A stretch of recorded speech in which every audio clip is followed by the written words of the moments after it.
Hello, जय हिंद दोस्तों। वंदे मातरम। कैसे हैं आप लोग? अच्छे, वेरी गुड। तो अब हम क्या करेंगे ना, हर संडे मैं आप लोगों का एक क्लास साइंस एंड टेक का लूँगा, जो कि आपके यूपीएससी के थर्ड पेपर का मेंस का ये हिस्सा है, जिसमें से आपके प्रीलिम्स में भी क्वेश्चन आते हैं। और तो ये ध्यान रखिएगा कि हम शुरू करने जा रहे हैं, तो ये केवल क्लास हर संडे को होगा, ठीक है। ये जो क्लास मैं ले रहा हूँ आपका, ये क्लास केवल हर संडे को होगा, जिसमें हम लोग पढ़ेंगे यूपीएससी के लिए, है ना। यूपीएससी के दृष्टिकोण से अगर हम देखें तो हम लोग जीएस के थर्ड पेपर के एक पार्ट को पढ़ने जा रहे हैं, ठीक है। जीएस के थर्ड पेपर के एक पार्ट को पढ़ने जा रहे हैं। जैसा कि हम जानते हैं कि जीएस का जो थर्ड पेपर होता है, उसमें एक पेपर साइंस एंड टेक भी होता है, ठीक है। तो अब हम इसी साइंस एंड टेक को पढ़ने जा रहे हैं। तो ये साइंस एंड टेक का जो क्लास है, ये हर संडे को, ठीक है, ये हर संडे को मैं इसका वीडियो बना करके अपलोड किया करूँगा। लेकिन ध्यान रखिए कि इसको मैं इस तरीके से एनालाइज करके पढ़ाऊँगा जो कि यूपीएससी के प्रीलिम्स और मेंस के लिए तथा एसएससी के लिए ये पूरी तरीके से उपयोगी साबित होगी, ठीक है। तो आप वीडियो की शुरुआत से लेकर के लास्ट तक बने रहें और हर संडे के इस वीडियो का आप लाभ उठाएं। तो चलिए अब हम शुरू करते हैं साइंस एंड टेक, ठीक है। तो साइंस एंड टेक में सबसे पहले अगर हम बात करें तो हम जान लेते हैं कि साइंस एंड टेक में हमें क्या क्या पढ़ना है, ठीक है।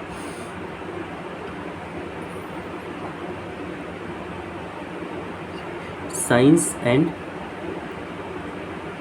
टेक, टेक मतलब टेक्नोलॉजी, और इसको हम लोग कहते हैं विज्ञान एवं प्रौद्योगिकी, ठीक है। इससे हम लोग क्या कहते हैं, विज्ञान एवं प्रौद्योगिकी, ठीक है।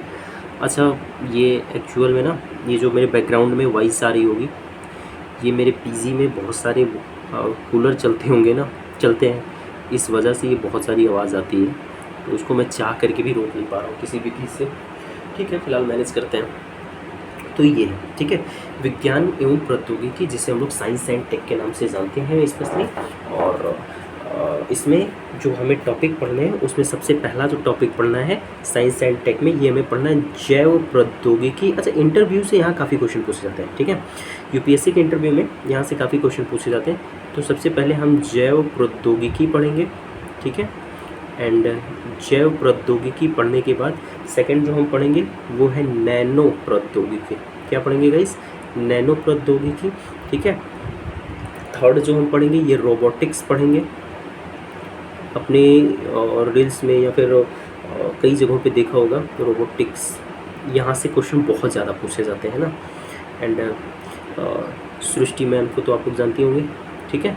तो उनसे नैनो टेक्नोलॉजी पर क्वेश्चन पूछा गया था, आप लोगों ने शायद इसका वो तो देखा ही होगा वीडियो। एंड चौथा जो हम पढ़ेंगे, इसमें हम पढ़ेंगे अति चालकता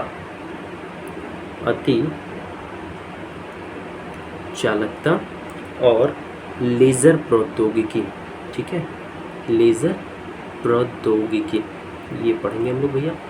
और पांचवा जो एलिमेंट पढ़ेंगे, ये पढ़ेंगे अंतरिक्ष प्रौद्योगिकी। अंतरिक्ष प्रौद्योगिकी। जो छठवां साइंस एंड टेक का पार्ट होता है, ये है सूचना एवं संचार प्रौद्योगिकी, ठीक है, सूचना एवं संचार प्रौद्योगिकी, ठीक है। और सातवां हमें जो पढ़ना है, ये पढ़ना है डिफेंस टेक्नोलॉजी यानी रक्षा प्रौद्योगिकी, ठीक है। एंड लास्ट पढ़ना है हमको इसमें आठवां विविध, ठीक है। तो कुल मिला करके ये यूपीएससी का हालांकि पाठ्यक्रम है, ये जो मैं पाठ्यक्रम बता रहा हूँ ये यूपीएससी का है, ठीक है। यूपीएससी का ये पाठ्यक्रम है, ये है जीएस का थर्ड पेपर का पाठ्यक्रम, ठीक है। और ये प्री प्लस मेंस दोनों का है, ठीक है। प्री और मेंस ये दोनों का है। Is that clear? अच्छा, ये लास्ट वाला दिख नहीं रहा आप लोग, मैं दिखाता हूँ, डोंट वरी। अब दिख रहा है प्रॉपर? जस्ट अ सेकेंड, ठीक है, ठीक है। चलो, तो मेरे बच्चों ये रहा मामला पूरा, ठीक है। तो इसमें अब हम सबसे पहला टॉपिक शुरू करने जा रहे हैं, जो हम सबसे पहले पढ़ेंगे ना इसमें, वो टॉपिक है हमारा ये अंतरिक्ष प्रौद्योगिकी। हम यहाँ से इसको शुरू करेंगे, ठीक है। उसके बाद सारे टॉपिक को कवर करेंगे। तो चलिए सबसे पहले हम अंतरिक्ष प्रौद्योगिकी में चीज़ें शुरू करते हैं, ठीक है। तो सबसे पहले हम लोग क्या पढ़ेंगे, स्पेस टेक्नोलॉजी, ठीक है। सबसे पहले हम क्या पढ़ने चल रहे हैं, स्पेस टेक्नोलॉजी, TECH, ये स्पेस टेक्नोलॉजी, ठीक है। तो ये रहा हमारा स्पेस टेक्नोलॉजी। देखो ये टेक्नोलॉजी कितनी सही है, ठीक है। तो अब स्पेस टेक्नोलॉजी में हम ज़रा देखते हैं कि स्पेस टेक्नोलॉजी में क्या है, कौन सी बातें हैं और इनकी स्टडी कैसे करनी है, ठीक है।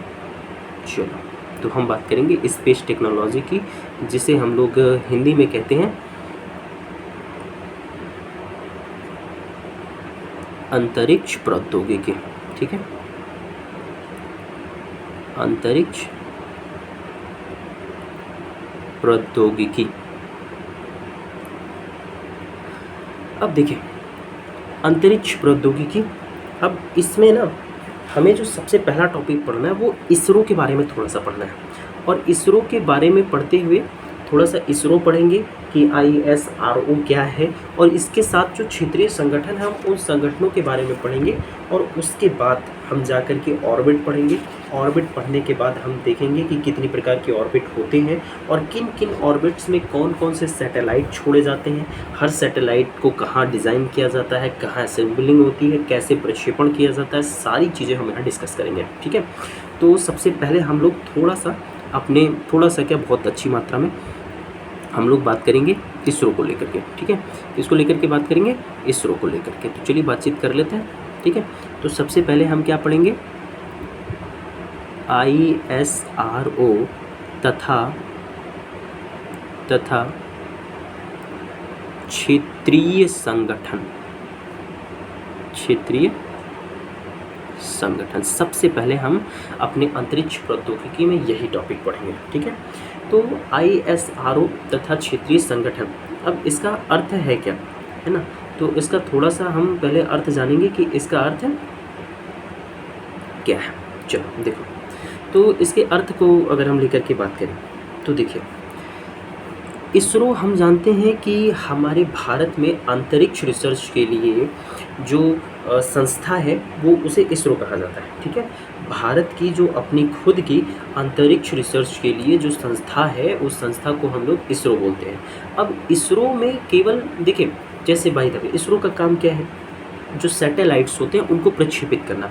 अब किसी सैटेलाइट को अगर हम प्रक्षेपित करते हैं तो जो सैटेलाइट हम एक्चुअल में देखते हैं वो सैटेलाइट पूरी रूप से यहाँ पे इसरो में नहीं बनता है, ठीक है। ये अलग अलग जगहों पे बनता है, इसके पार्ट अलग अलग जगहों से लाए जाते हैं। फिर इसरो का जहाँ लॉन्चिंग पैड होता है वहाँ पे अलग अलग पार्ट असेंबल किए जाते हैं, और असेंबलिंग के बाद हम अपने इस रॉकेट यान को प्रक्षेपित करते हैं, छोड़ते हैं, ठीक है। तो ये जो अदर चीज़ें हैं जहाँ पे हमारा ये चीज़ ये क्या नाम है यार, जहाँ पे हमारे जो ये रॉकेट के ईंधन बनते हैं, इंजन बनते हैं, ठीक है, और इनके पार्ट जो अलग अलग क्षेत्रों में बनते हैं, तो वो अलग अलग क्षेत्रों को हम लोग क्षेत्रीय संगठन बोल रहे हैं, ठीक है। तो अब हमें सबसे पहले इसरो और फिर उसके क्षेत्रीय संगठन पर बात करनी है। तो चलिए सबसे पहले हम अपने इसरो को देखते हैं। तो अगर हम बात करते हैं इसरो को, ISRO को लेकर के, ठीक है।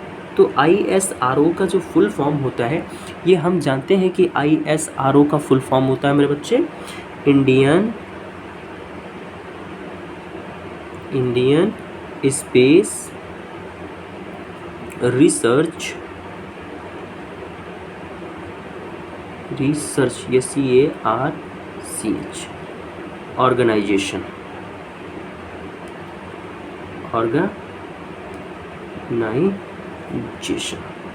ठीक है। ये होता है इसरो का full form, Indian space research organisation centre, जिसको अगर हम लोग हिंदी में बात करें तो इसे हम लोग कहते हैं भारतीय अंतरिक्ष अनुसंधान संस्था या संस्थान, ठीक है, ये है हमारा इसरो। तो इसरो का पूरा फुल फॉर्म क्या है? इंडियन स्पेस रिसर्च ऑर्गेनाइजेशन, भारतीय अंतरिक्ष अनुसंधान संस्थान, ठीक है। इसकी जो स्थापना है, इसकी स्थापना जो है ये हुई थी 1969 में। और ये इसरो की स्थापना कहाँ पे हुई थी या किस जगह पे ये इसका मुख्यालय पाया जाता है? तो अगर इसरो के हम मुख्यालय के बारे में बात करें तो इसरो का मुख्यालय पाया जाता है बेंगलुरु में। कहाँ पाया जाता है? बेंगलुरु में, ठीक है। तो ये हमारा इसरो है।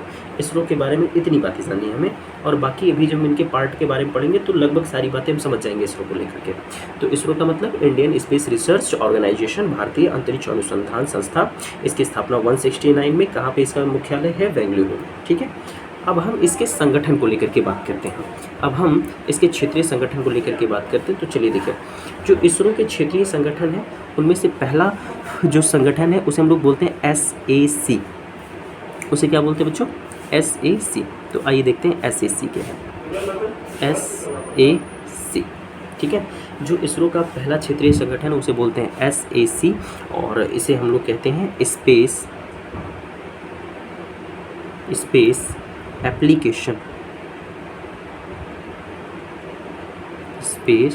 एप्लीकेशन सेंटर, ठीक है। हम लोग क्या बोलते हैं बच्चों? स्पेस एप्लीकेशन सेंटर, ठीक है। स्पेस एप्लीकेशन सेंटर का मतलब क्या होता है? तो इसके मतलब को देखिए, हिंदी में से हम लोग कहते हैं स्पेस का मतलब होता है अंतरिक्ष, और एप्लीकेशन का मतलब होता है अनुप्रयोगात्मक,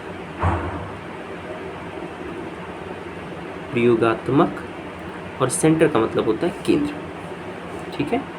सेंटर का मतलब होता है केंद्र, ठीक है। तो SAC का मतलब स्पेस एप्लीकेशन सेंटर, अंतरिक्ष अनुप्रयोगात्मक केंद्र। ये क्या है? ये इसरो का क्षेत्रीय संगठन है, ठीक है। यहाँ पे इसरो के कुछ जो रॉकेट होते हैं, जो इसरो के होते हैं, वो रॉकेट के कुछ पार्ट यहाँ या तो बनते होंगे या डिजाइनिंग होते होंगे, उनका कोई ना कोई काम होता होगा। अभी मैं आपको तुरंत बताता हूँ, ठीक है। अब ज़रा देखिए, ये कहाँ पे है भैया? तो ये है बेंगलुरु में। SAC कहाँ है? बेंगलुरु में, ठीक है। और SAC बेंगलुरु में है। और इसका कार्य क्या है SAC का, यानी स्पेस एप्लीकेशन सेंटर का कार्य क्या है? तो इसका जो कार्य होता है मेरे बच्चों, ये एक सुदूर संवेदी उपग्रह, इसके साथ साथ दूर संचार, अच्छा इसको इंग्लिश में में बोलते हैं remote sensing satellite, remote sensing satellite, SAT,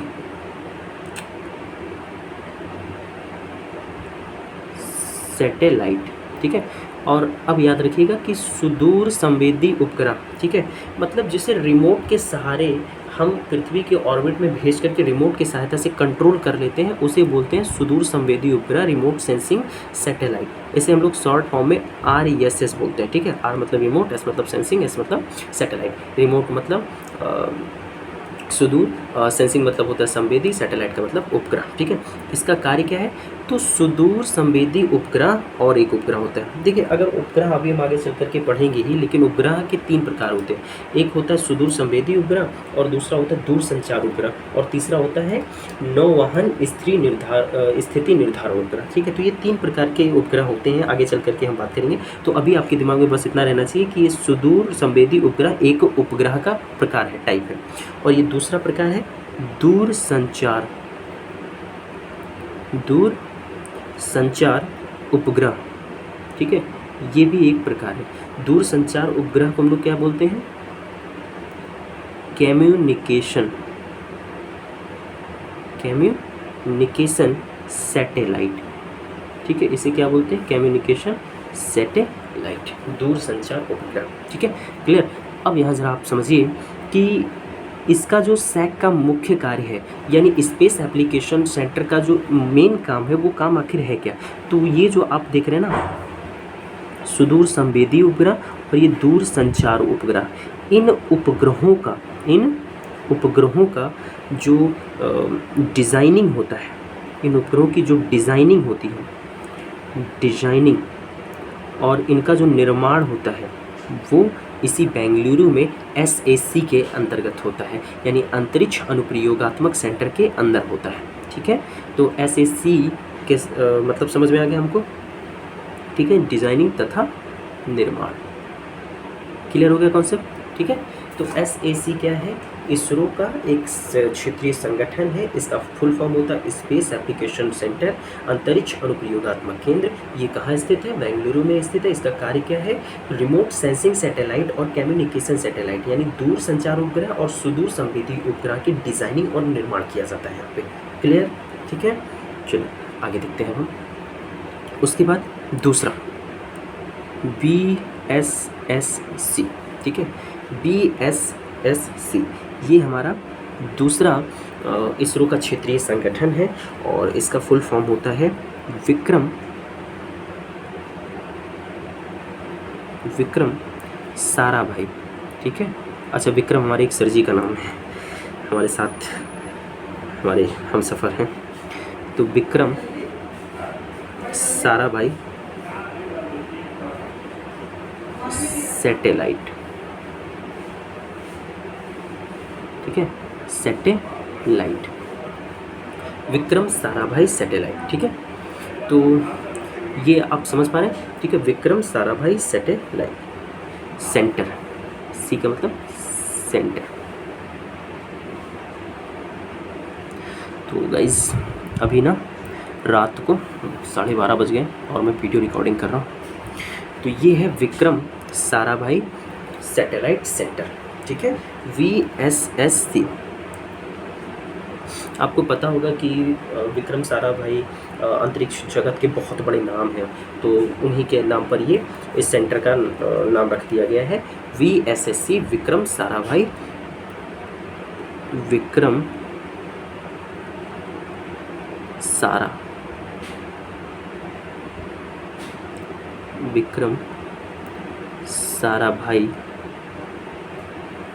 satellite मतलब होता है अंतरिक्ष, और सेंटर का मतलब होता है केंद्र। ठीक है, तो ये है VSSC, जो कि क्या है? ये आपके इसरो का क्षेत्रीय संगठन है। ये कहाँ है मेरे भैया? ये कहाँ स्थित है? तो ये है तिरुवनंतपुरम में। ये कहाँ स्थित है? तिरुवनंतपुरम में स्थित है। ठीक है, और यहाँ काम क्या किया जाता है? तो यहाँ जो रॉकेट होते हैं ना, उन रॉकेट के जो इंजन होते हैं, ठीक है, रॉकेट के जो इंजन होते हैं, इस इंजन की डिज़ाइनिंग और डिज़ाइनिंग के साथ साथ इस इंजन का निर्माण, ठीक है, यही होता है। ठीक है, और यहाँ कौन कौन से इंजन का निर्माण हो गया? तो एग्जांपल के लिए SLV-3, हम सब पर आगे बात करेंगे कि SLV-3 क्या है और क्यों है, इन सब टॉपिकों पर बात करेंगे। SLV-3, ASLV, हालांकि आपने कहीं ना कहीं इनका नाम जरूर सुना होगा। ठीक है, PSLV, GSLV एंड SSLV। ठीक है, तो ये जो VSSC है, विक्रम साराभाई सैटेलाइट सेंटर, विक्रम साराभाई अंतरिक्ष केंद्र, ये तिरुवनंतपुरम में स्थित है। यहाँ रॉकेट का इंजन बनाया जाता है और उसकी डिज़ाइन की जाती है। अभी तक यहाँ पे SLV-3, PSLV, GSLV, ASLV, SSLV का इंजन बनाया जा चुका है। ठीक है, क्लियर? ठीक है, तो ये सब आपके इसरो तथा उसके क्षेत्रीय संगठन हैं। इसके बाद अगर हम अपने अगले संगठन के बारे में बात करें तो उसे हम लोग कहते हैं STSC। ठीक है, STSC। अब STSC क्या होता है? तो देखिए, S का मतलब होता है सतीश, S का मतलब सतीश, SASH, सतीश। T का मतलब Dhawan, DHAWAN, Satish Dhawan. And S का मतलब होता है सैटेलाइट, और सी का मतलब सेंटर, ठीक है। यानी सतीश धवन अंतरिक्ष केंद्र, ठीक है। सतीश धवन अंतरिक्ष केंद्र, सतीश धवन भी अंतरिक्ष जगत के एक बहुत बड़े नाम है, ठीक है। और उन्हीं के नाम पर इस क्षेत्रीय संगठन का नाम पड़ा है सतीश धवन अंतरिक्ष केंद्र, ठीक है। सतीश धवन अंतरिक्ष केंद्र इसका मूल नाम नहीं है, इसका जो पहला नाम था, इससे जो सबसे पहला नाम था वो था श्रीहरिकोटा, श्रीहरिकोटा रेंज, SHAR,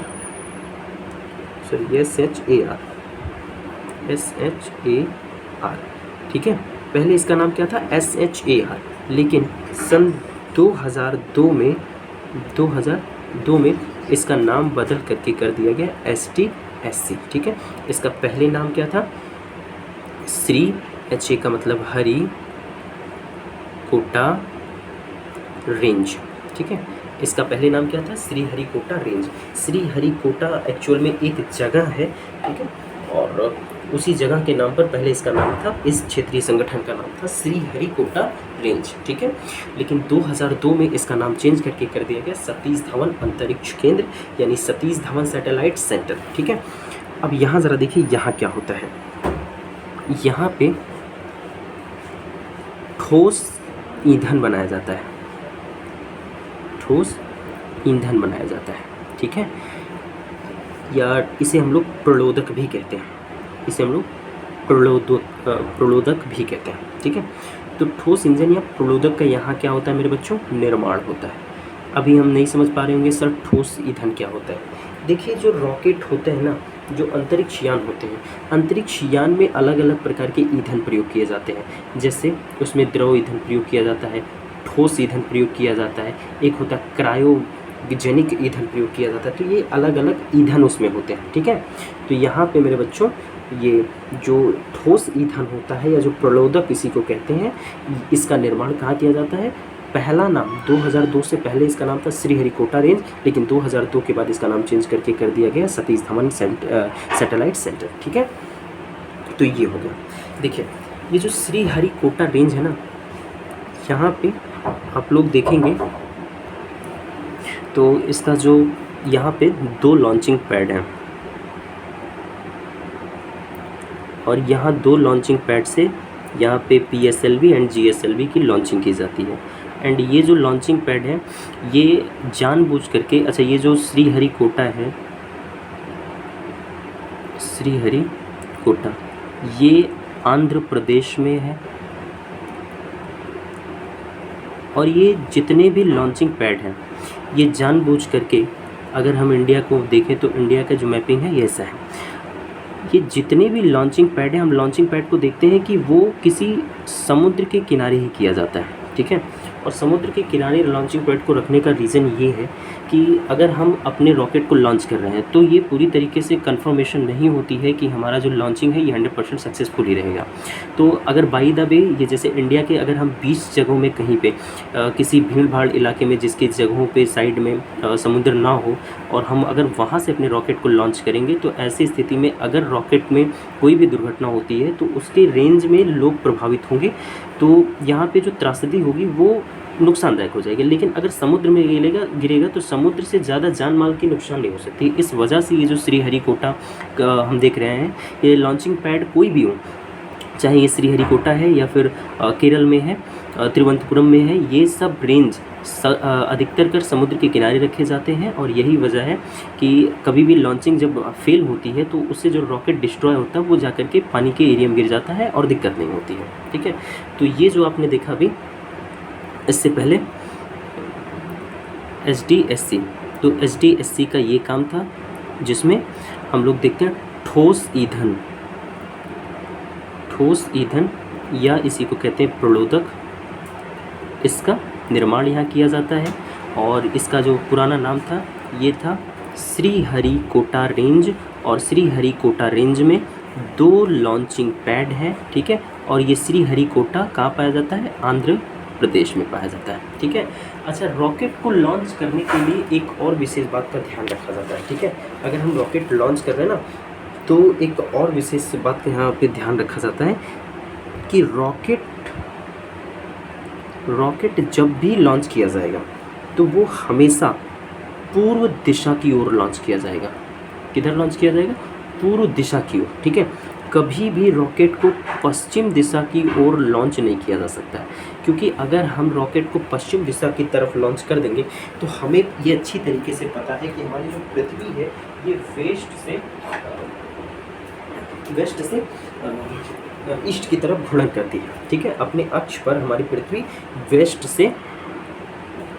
से ईस्ट की तरफ घूर्णन करती है, और अगर हमने पश्चिम की तरफ इसे कर दिया तो पृथ्वी का रोटेशन इधर को है और आपका रॉकेट इधर उड़ने लगा, विपरीत डायरेक्शन में उड़ने लगा। तो ऐसे में फ्रिक्शन इतना ज़्यादा आपके रॉकेट पे होगा कि हमारा रॉकेट जल सकता है, ठीक है। तो इसलिए हम जब भी अपने रॉकेट को लॉन्च करते हैं वो हमेशा पूर्व दिशा की ओर लॉन्च करते हैं, ठीक है। तो इतनी जानकारी आपको STSC को लेकर के रखनी है, ठीक है। Is that clear? अब उसके बाद अगला जिसे हम लोग कहते हैं GPC, ठीक है। अगला जो हमारा क्षेत्रीय संगठन है, सॉरी GPC नहीं, उसको LPC बोलते हैं, LPC, ठीक है। अब ये LPC का कॉन्सेप्ट क्या है आइए समझ लेते हैं। देखिए LPC वाला जो मामला है, LPC भी क्षेत्रीय संगठन है, इसे हम लोग कहते हैं, LPC को हम लोग बोलते हैं लिक्विड, लिक्विड क्या होता है स्पेलिंग यार, LQUID, हाँ, लिक्विड प्रोपल्सन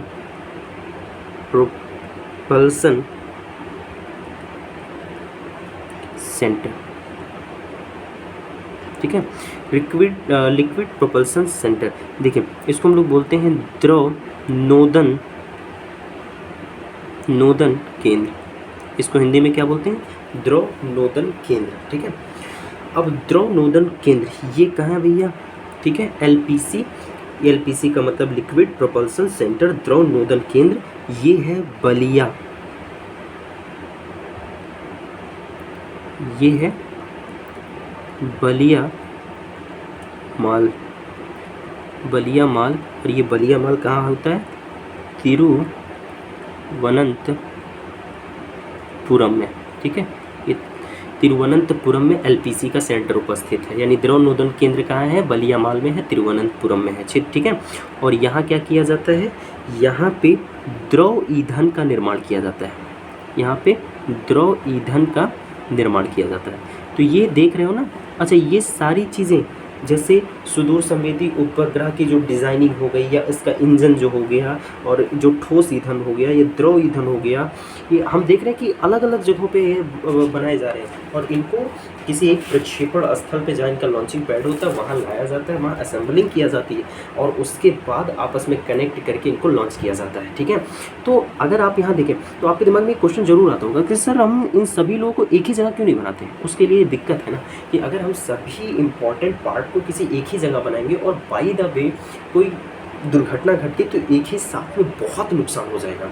एक PSLV को लॉन्च करने में कम से कम 100 करोड़ का खर्चा आता है, ठीक है। और ये 100 करोड़ के जितने भी उपकरण है अगर एक ही जगह पे रहेंगे तो इससे खर्चा बहुत ज़्यादा आ जाएगा, ठीक है, बहुत ज़्यादा नुकसान हो जाएगा। इसी वजह से हम लोग जो रॉकेट के अलग अलग पार्ट हैं, ईंधन से लेकर के इंजन से लेकर के जितने भी उसके पुर्जे हैं, हर पुर्जे को हम लोग अलग अलग बनाते हैं, ठीक है। Is that clear?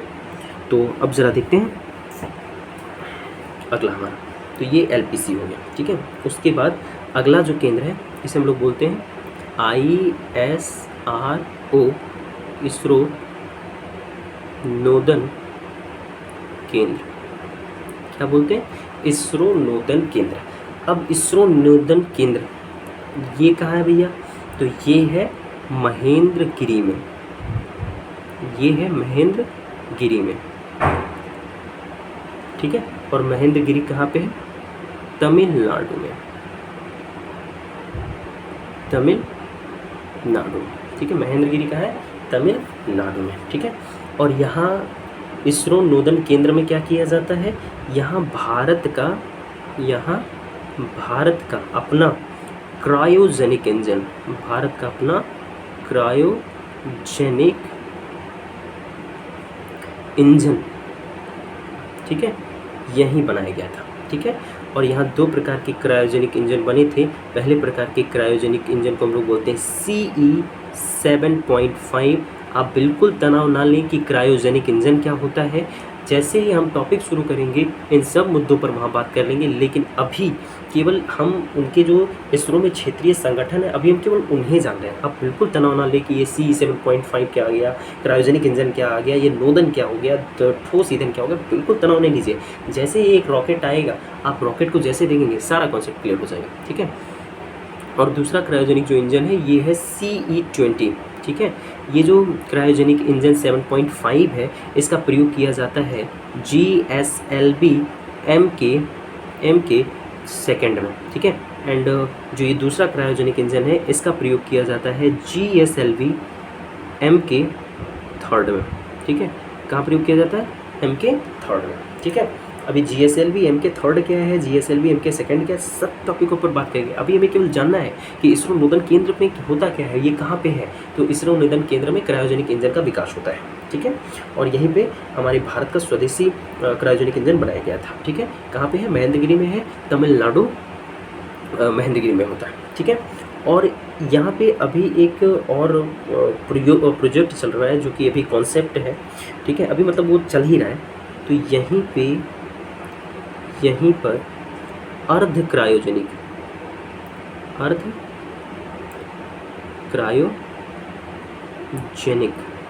यहीं पे अर्ध क्रायोजेनिक इंजन का निर्माण किया जा रहा है, ठीक है। अर्ध क्रायोजेनिक इंजन का निर्माण किया जा रहा है। क्लियर हो गया इतना? ठीक है। चलिए अगला अगर हम देखें तो अगला क्या है, देखिए अगला है MCF, ठीक है। MCF का मतलब क्या होता है? मास्टर। M का मतलब मास्टर, ठीक है। कंट्रोल, मास्टर कंट्रोल फैसिलिटी,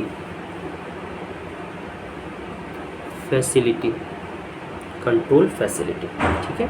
और मास्टर कंट्रोल फैसिलिटी ये भैया इसके दो केंद्र हैं। इसके कितने सेंटर हैं? दो केंद्र। पहला सेंटर कहाँ है? पहला सेंटर हासन में यानी कर्नाटका में है। कहाँ है मेरे बच्चों? कर्नाटक में, ठीक है। हासन यानी कर्नाटक। ये जो अभी आप क्षेत्रीय संगठन पढ़ रहे हैं यहाँ से क्वेश्चन बहुत रेयर आते हैं, छोटे परीक्षाओं में आते हैं, बड़ी परीक्षाओं में यहाँ से क्वेश्चन नहीं आते हैं। अभी जब हम ये क्षेत्रीय संगठन खत्म कर देंगे उसके बाद जब शुरू करेंगे ना तो वहाँ से आते हैं क्वेश्चन, ठीक है। और दूसरा सेंटर कहाँ है? भोपाल में। एंड भोपाल आपको पता ही कहाँ है? MP में, ठीक है। भोपाल का है MP में यानी मध्य प्रदेश में। Is that clear? ठीक है। और यहाँ किया क्या जाता है?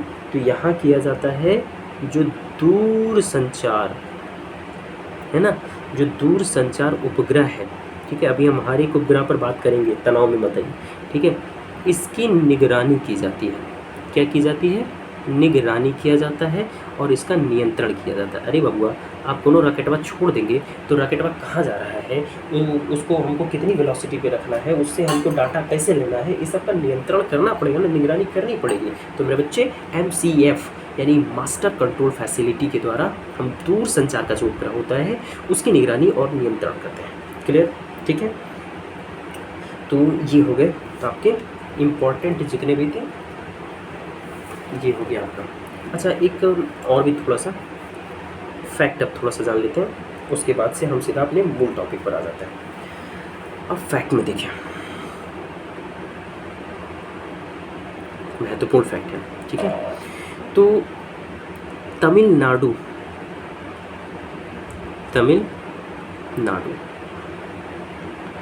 यहाँ एक जगह है तमिलनाडु में जिसको हम लोग बोलते हैं तुतिकोरिन। नाम थोड़ा सा अजीब है, तुतिकोरिन, CORIN, तुतिकोरिन, ठीक है। तुतिकोरिन एक्चुअली में एक ज़िला है, ठीक है। तो इस तुतिकोरिन ज़िले में एक नया प्रक्षेपण स्थल बनाया गया है, ठीक है। यहाँ क्या किया गया है? एक नया उपग्रह प्रक्षेपण स्थल बनाया गया है। क्या किया गया है? एक नया उपग्रह प्रक्षेपण स्थल बनाया गया है। और ये जो नया उपग्रह प्रक्षेपण स्थल है, ये जो SSLV है, ठीक है, जो SSLV है इसी का जो नया वाला संस्करण है, ठीक है, SSLV का जो नया संस्करण है इसी का यहाँ से लॉन्चिंग किया जाएगा, ठीक है। SSLV का जो नया संस्करण है इसी के लिए ये तैयार किया गया है, इसी के प्रक्षेपण के लिए, ठीक है, इसी के प्रक्षेपण के लिए इसको तैयार किया गया है, ठीक है। और इस रॉकेट के द्वारा ये जो नया वाला है ना, नया संस्करण, इस रॉकेट के द्वारा हम लोग लघु उपग्रह, ठीक है, कौन से उपग्रह, लघु उपग्रह को छोड़ेंगे। और लघु उपग्रह को कहाँ छोड़ेंगे, तो इसे हम छोड़ेंगे पृथ्वी की ध्रुवीय कक्षा, पृथ्वी की ध्रुवीय कक्षा, जिसे हम लोग LEO के नाम से भी जान लेते हैं, ठीक है। अभी थोड़ी देर बाद LEO हमारे सामने आ जाएगा, ठीक है, इसमें स्थापित करने के लिए छोड़ेंगे, ठीक है। तो मेरे बच्चों, तमिलनाडु के एक तुतिकोरन जिले में एक नया प्रक्षेपण स्थल बनाया गया है। ये प्रक्षेपण स्थल किस लिए बनाया गया है, ताकि हम SSLV के नए संस्करण को यहाँ से प्रक्षेपित कर सकें, ठीक है। और ये जो नया प्रक्षेपण स्थल है, ये जो नया संस्करण है हमारा SSLV का, यहाँ पे हम लोग एक लघु उपग्रह को लॉन्च करेंगे। और लघु उपग्रह को कहाँ भेजेंगे, पृथ्वी की ध्रुवीय कक्षा यानी LEO में, ठीक है, कहाँ भेजेंगे, LEO में भेजेंगे। और इस लघु उपग्रह, अच्छा किसे कहते हैं, तो वह उपग्रह जिसका भार 500 किलोग्राम से कम होता है, ठीक है, 500 किलोग्राम भार से कम होता है, उसे हम लोग कहते हैं लघु उपग्रह। उसे हम लोग क्या कहेंगे भैया, लघु उपग्रह कहते हैं। तो एक फैक्ट ये हो गया। अब इसके आगे थोड़ा सा 2-3 पॉइंट और, उसके बाद मूल टॉपिक शुरू हो जाएगा। तो ये जो क्रायोजेनिक इंजन आ रहा है हमारे सामने, ये जो PSLV आ रहा है, SSLV आ रहा है, ये जो LEO आ गया, अभी इन सबको हम टॉपिक डिस्कस करेंगे, बस 2 टॉपिक और, ठीक है। देखिए, इसके बाद एक अगला केंद्र है, जिसे हम लोग कहते हैं TERL, ठीक है, TERL। अब देखिए TERL क्या है, इसे हम लोग बोलते हैं थुम्बा।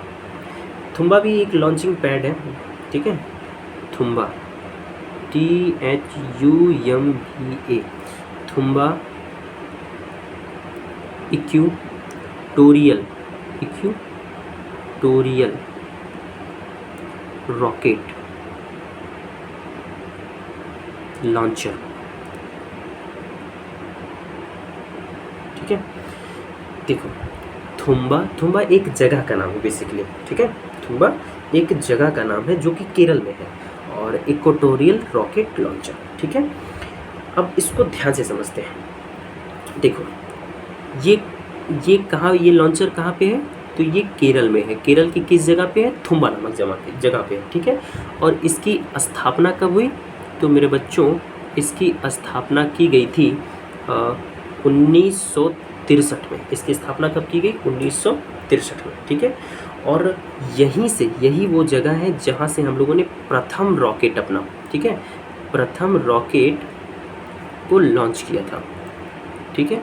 प्रथम रॉकेट को कहाँ से लॉन्च किया गया था, थुम्बा, केरल से लॉन्च किया गया था, थुम्बा इक्वेटोरियल रॉकेट लॉन्चर से किया गया था, ठीक है। कब, तो ये है। अब देखिए, वर्तमान में इसका प्रयोग लॉन्चर के लिए तो बहुत विशेष नहीं किया जाता, लेकिन वर्तमान में अगर इसका प्रयोग हम आपसे बताएं तो वर्तमान में इसका प्रयोग किया जाता है प्रयोगात्मक, इसका प्रयोग प्रयोगात्मक रॉकेट प्रक्षेपण के लिए किया जाता है। इसका प्रयोग किस लिए किया जाता है, प्रयोगात्मक रॉकेट प्रक्षेपण के लिए। अब ये प्रयोगात्मक रॉकेट क्या होता है, मिलेगा, सब्र करो थोड़ा, ठीक है। तो प्रयोगात्मक रॉकेट प्रक्षेपण, अब देखिए, ये इक्वेटोरियल का नाम ऐसे नहीं पड़ा, इक्वेटोरियल का मतलब होता है पृथ्वी की चुंबकीय अक्ष, ठीक है। अब ज़रा देखिए, थुम्बा जो है, ये थुम्बा जो जगह है, ये थुम्बा की जो जगह है मेरे बच्चों, ये पृथ्वी के चुंबकीय अक्ष के पास में है, अक्ष के पास है। और ये जानबूझ के किया गया है, जानते हो क्यों, क्योंकि अगर कोई ऐसी जगह जो पृथ्वी के चुंबकीय अक्ष के पास में हो ना, तो वहाँ गुरुत्वीय बल का मान बड़ा कम होता है।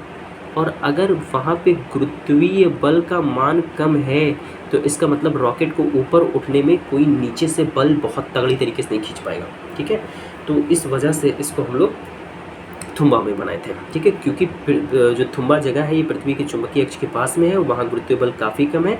जब गुरुत्वीय बल काफ़ी कम होगा तो रॉकेट को ऊपर जब उड़ने लगेगा हमारा रॉकेट, तो ऐसे परिस्थिति में गुरुत्वीय बल कम से कम कार्य करेगा, अर्थात उस पर जो पृथ्वी के केंद्र की तरफ अट्रैक्शन फोर्स लग रहा है ये काफ़ी कम लगेगा, तो हमारा रॉकेट बहुत आसानी से ऊपर जा सकेगा, ठीक है। तो ये हो गया एक लास्ट, ठीक है, एक लास्ट हमें पढ़ना है एंट्रिक्स। क्या पढ़ना है? एंट्रिक्स। देखिए एंट्रिक्स क्या है? एंट्रिक्स ना, देखो इसका प्रयोग हमारा इसरो, जानते हो इसका प्रयोग करता है हमारा इसरो व्यावसायिक विंग में। इसका प्रयोग कहाँ करता है? व्यावसायिक विंग में। इसका प्रयोग कहाँ होता है? व्यावसायिक विंग में, ठीक है। और ये व्यावसायिक विंग क्या होता है? तो व्यावसायिक विंग एक ऐसी सुविधा है जो अन्य देशों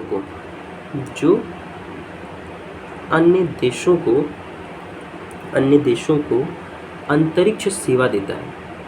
जैसे हमारे पास जब हमारा इंजन नहीं था तो हम जब आर्यभट्ट या ये सब जो रॉकेट हमने लॉन्च, जो उपग्रह छोड़े थे, ये दूसरों के लॉन्चिंग पैड से हमने छोड़ा था, ठीक है, दूसरे देश से मदद लेकर के छोड़ा था कि हमने अपना उपग्रह बना करके उनको दे दिया। उनके पास रॉकेट था, उनके पास प्रक्षेपण यान था, तो वो अपने प्रक्षेपण यान से छोड़े थे। तो आज हम वही काम करते हैं, ठीक है। आज इसरो व्यावसायिक विंग का काम करता है, मतलब वो अन्य देशों को अंतरिक्ष सेवा देता है और इसके बदले क्या मिलता है? पैसा मिलता है हमको, ठीक है। तो पैसा मिलता है तो इससे हमारे कंट्री को लाभ मिलता है ना। तो ये एंट्रिक्स होता है, ठीक है। और इसकी स्थापना जो है ये 1992 में हुई थी। इसकी स्थापना कब हुई थी? 1992 में हुई थी। Is that clear? ठीक है। अच्छा, ये जो व्यावसायिक विंग की प्रोसेस है या जो अन्य देशों को ये जो अंतरिक्ष सेवा देता है, इसी का एक छोटा स्तर NSIL है, ठीक है। क्या है? NISL है। NISL का मतलब होता है न्यू स्पेस, ठीक है, new space India limited, new space India limited, ठीक है। और इसकी स्थापना भी रिसेंटली की गई है 2019 में। और ये क्या करता है? ये घरेलू, ठीक है, ये घरेलू ग्राहकों के साथ, ये घरेलू ग्राहकों के साथ अंतरिक्ष उत्पाद सेवाओं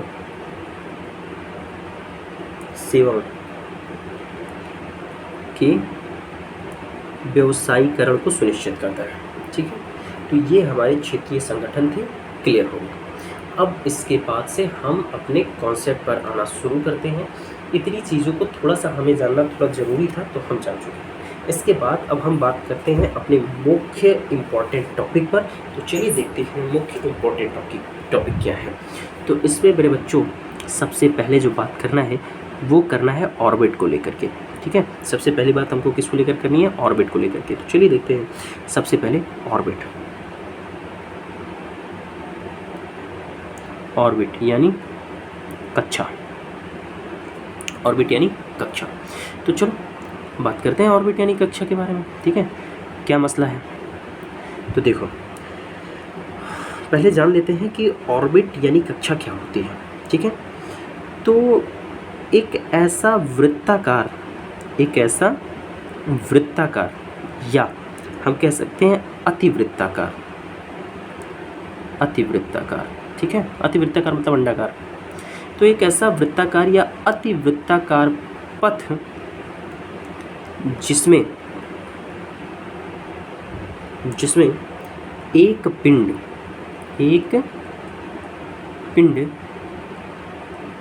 दूसरे पिंड के चारों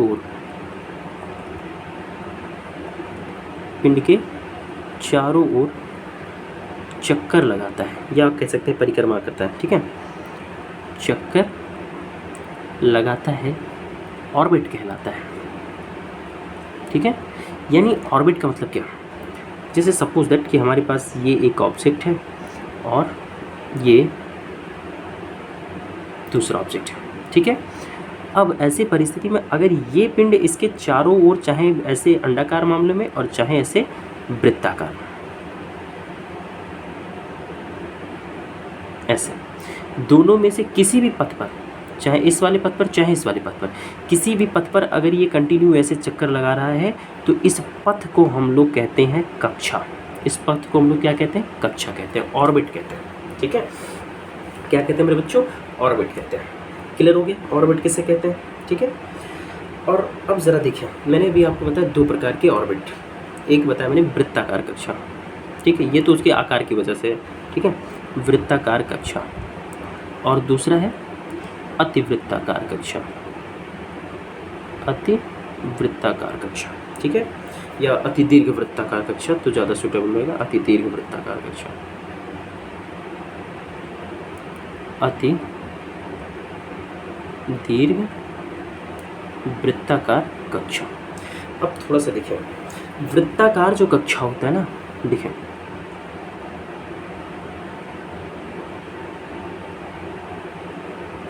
आई होप दिख रहा है एग्जैक्टली क्लियर, ये वृत्ताकार कक्षा है। और वृत्ताकार कक्षा किसकी होती है? तो वृत्ताकार कक्षा होती है मेरे बच्चों कृत्रिम उपग्रहों की, ठीक है, जो कृत्रिम उपग्रह होते हैं इनकी कक्षा कैसी होती है? तो इनकी कक्षा वृत्ताकार होती है। लेकिन जो अति दीर्घ वृत्ताकार होते हैं, ये देखो भर गया, भरना नहीं चाहिए था, मतलब इसका जो आउटलाइन है वही, ठीक है, अरे देखो इसका ये जो आउटलाइन है, ये आउटलाइन ही इसकी कक्षा है। तो ये अति दीर्घ वृत्ताकार की कक्षा है। और अति दीर्घ वृत्ताकार की कक्षा किसकी होती है? प्राकृतिक ग्रहों की, ठीक है, जो प्राकृतिक ग्रह होते हैं इन प्राकृतिक ग्रहों की कक्षा ऐसी होती है, ठीक है। तो ये चीज़ समझ में आ गई, ठीक है। अब हमें पढ़ना है कक्षाओं का वर्गीकरण, ठीक है। अब हमें क्या पढ़ना है? कक्षाओं का वर्गीकरण। तो चलिए देखिए कक्षाओं का वर्गीकरण। कक्षाओं का वर्गीकरण, तो देखिए क्या है कक्षाओं की वर्गीकरण का टॉपिक। नन्ना मुन्ना राही है, देश का सिपाही है ना। तो चलो देखते हैं।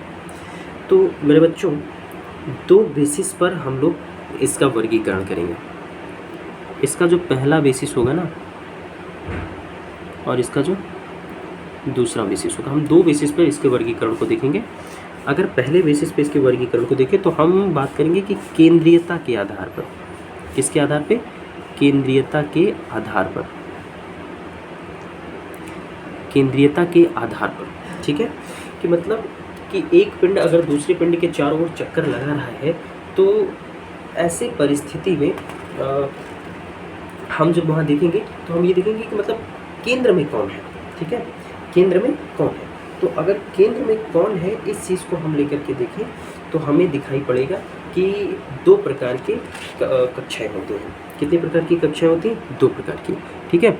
जब हम किसी वस्तु को केंद्र में रख करके देखेंगे कि जैसे कौन सी वस्तु केंद्र में है और उसके चारों तरफ चक्कर के कौन काट रहा है, तो ऐसे दृष्टिकोण से कक्षाओं के केंद्रीय आधार पर, ठीक है, अगर वर्गीकरण करेंगे तो दो प्रकार की हमको कक्षाएं मिलती हैं। पहली जो प्रकार है जिसे हम लोग कहते हैं सूर्य केंद्रित कक्षा, मतलब वह कक्षा जिसके केंद्र में सूर्य है, ठीक है, सूर्य केंद्रित कक्षा, ठीक है। एंड जो दूसरा प्रकार है ये होता है भू केंद्रित कक्षा, भू केंद्रित कक्षा। जो दूसरा प्रकार है ये है भू केंद्रित कक्षा, ठीक है। अगर इंग्लिश के बारे में बात करें तो इसे हम लोग बोलते हैं हेलियोसेंट्रिक, यार स्पेलिंग ना थोड़ा सा मुझसे गलती हो सकती है, सेंट्रिक, हेलियोसेंट्रिक, ठीक है, ऑर्बिट, ऑर्बिट, ठीक है। या इसी को हम दूसरा नाम दे करके कह सकते हैं, या इसी को हम बोल सकते हैं सन सेंटेरिक ऑर्बिट, सन सेंटेरिक ऑर्बिट, ठीक है, इसी को बोला जाता है। और भू केंद्रित कक्षा को हम लोग बोलते हैं जियो सेंटेरिक, सेंटेरिक ऑर्बिट, ठीक है। तो ये आपके केंद्रीय आधार पर कि कौन केंद्र में है उसके बेसिस पर अगर हम कक्षाओं का वर्गीकरण करेंगे तो हम पाएंगे कि हमारी जो कक्षाएं हैं ये दो प्रकार की होती हैं, ठीक है। ये मैंने इधर गलत लाइन खींच दी यार, ये गड़बड़ हो गया। तो दो प्रकार की होती हैं, एक होता है सूर्य केंद्रित कक्षा और दूसरी होती है भू केंद्रित कक्षा। सूर्य केंद्रित कक्षा में सेंटर में कौन होगा? सूर्य होगा, और भू केंद्रित में सेंटर में कौन होगा? अर्थ होगा। सीधी सी बात है, ठीक है। तो बहुत नन्ही सी चीज़ है। अब हम एक एक को डिटेल में पढ़ेंगे कि सूर्य केंद्रित कक्षा और भू केंद्रित कक्षा क्या होती है। तो चलिए शुरू करते हैं। सबसे पहले सूर्य केंद्रित कक्षा। चलिए सबसे पहला टॉपिक सूर्य केंद्रित कक्षा। नंबर 1, सूर्य केंद्रित कक्षा, ठीक है। तो अगर अब हम बात करें कि सूर्य केंद्रित कक्षा क्या होती है, तो देखिए सूर्य केंद्रित कक्षा में सबसे सीधी सी बात कि केंद्र में कौन होगा? सूर्य होगा। केंद्र में कौन होगा? सूर्य होगा, ठीक है। और दूसरी बात, जैसे इसके एग्जाम्पल के बारे में हम बात करें तो जैसे हम जानते हैं कि जो ग्रह होते हैं, ठीक है, ये ग्रह सूर्य का परिक्रमा करते हैं। ये ग्रह सूर्य का क्या करते हैं? सूर्य का परिक्रमा करते हैं। तो ये जो ग्रह परिक्रमा कर रहे हैं, ये जिस ऑर्बिट में परिक्रमा कर रहे हैं उस ऑर्बिट के केंद्र में क्या होता है? सूर्य होता है। तो ये कौन सी कक्षा हो गई? सूर्य केंद्रित कक्षा हो गई, ठीक है। और देखिए अभी रिसेंटली में एक छोड़े जाने वाला है, अभी छोड़ा नहीं गया है, भारत से एक सौर उपग्रह छोड़ा जा रहा है। क्या छोड़ा जा रहा है? सौर उपग्रह, ठीक है। एक सौर उपग्रह छोड़ा जा रहा है, ठीक है, भारत से, और इसका नाम है आदित्य-L1। आदित्य-L1, ठीक है, जो कि सूर्य की कक्षा में एक बिंदु होती है L1, ठीक है, वो इसी बिंदु पर उसको छोड़ा जाएगा, L1 बिंदु पर। तो ये भी सूर्य के चारों ओर ग्रहों की तरह वृत्ताकार मार्ग में चक्कर लगाएगा, तो ठीक है। तो ये हो गया सूर्य केंद्रित कक्षा, ठीक है। अब सूर्य केंद्रित कक्षा में ऐसे आप समझ लीजिए कि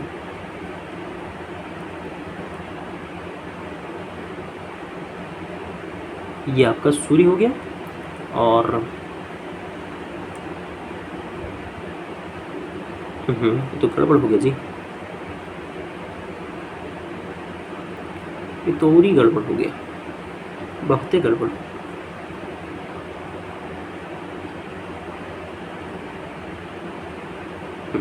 ठीक है। तो अब जैसे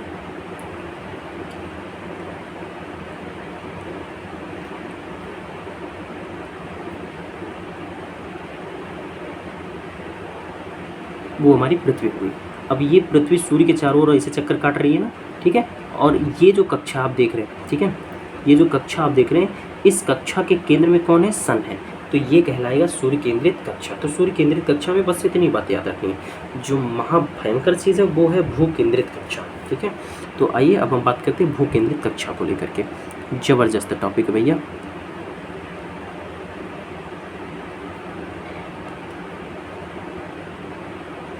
भू केंद्रित कक्षा, अगर इसके हम टॉपिक के बारे में बात करें, ठीक है, कि भू केंद्रित कक्षा क्या है, तो देखिए पहली चीज़ कि भू केंद्रित कक्षा में केंद्र में कौन होगा भैया? इस कक्षा के केंद्र में कौन होगा? तो सिंपल सा जवाब है, पृथ्वी होगी, है ना। कौन होगा? पृथ्वी होगी, ठीक है। जैसे एग्जाम्पल को लेकर के अगर हम बात करें तो जैसे चंद्रमा, ठीक है, जैसे चंद्रमा पृथ्वी के चारों ओर चक्कर लगाता है, चारों ओर परिक्रमा करता है। तो ये जो चंद्रमा की कक्षा है, ये कौन सी कक्षा है? भूकेंद्रित कक्षा है, ठीक है। तो ये हमारी भूकेंद्रित कक्षा है भैया। अब ज़रा देखते हैं भू केंद्रित कक्षा का वर्गीकरण, ये तगड़ी चीज़ है, ठीक है। भू केंद्रित कक्षा का वर्गीकरण।